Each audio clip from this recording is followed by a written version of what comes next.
The last module in this section is on variable types. This section can be a bit confusing, so during lecture we will cover various examples of variable types to make it very clear.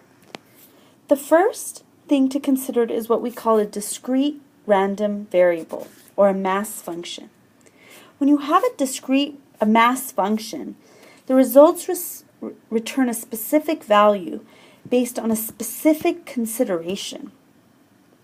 It's discrete because the value is specific that you're looking for, and it's random because you're not hand-picking values.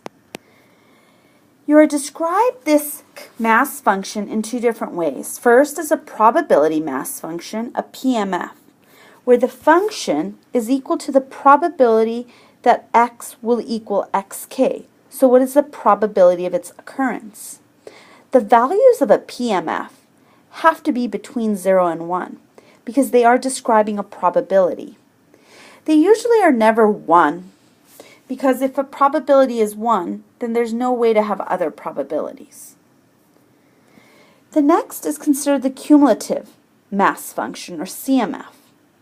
Because we're talking about a discrete variable, the cumulative is a summation of all your probability mass functions, or your PMF values. So if you had 5 points with probabilities, you can get your cumulative by summing up those 5 probabilities from part A.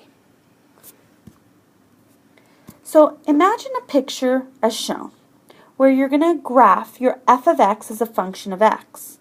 For given x values, you will have various f of x values, as shown here.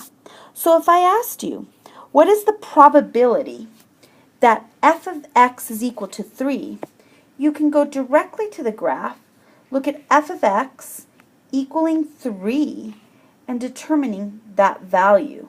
And this probability, though I didn't provide a scale, might have been 0.02 or 25, let's say 0.25. And that's how that would read, 0.25. On the other hand, if we wanted to look at the cumulative mass function on a discrete variable, what you need to realize it's a summation.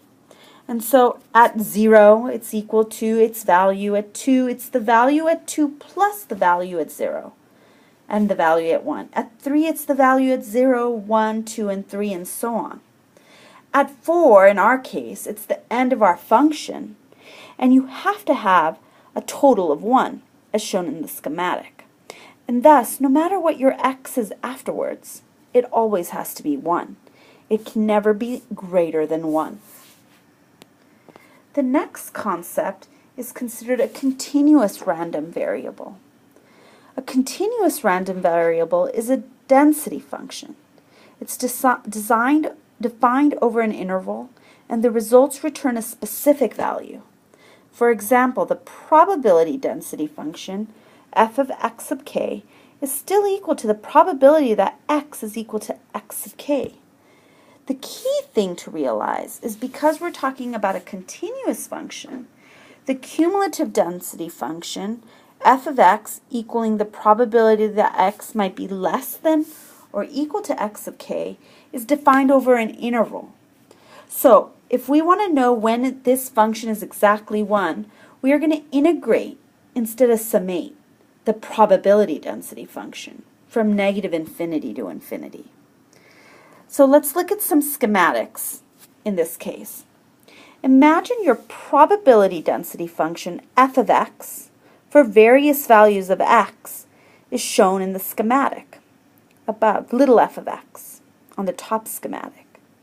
Maybe it's a straight line function saying f of x is equal to 0.1. Then when we integrate f of x, little f of x, we get big f of x. And that would be 0.1x. And so for every value of x, you have a big f of x value. The key thing to realize is the largest big f of x can ever be is 1. Some ways to use the equation of the cumulative mass function is provided. If you want to find out what the probability is over a particular interval, you can.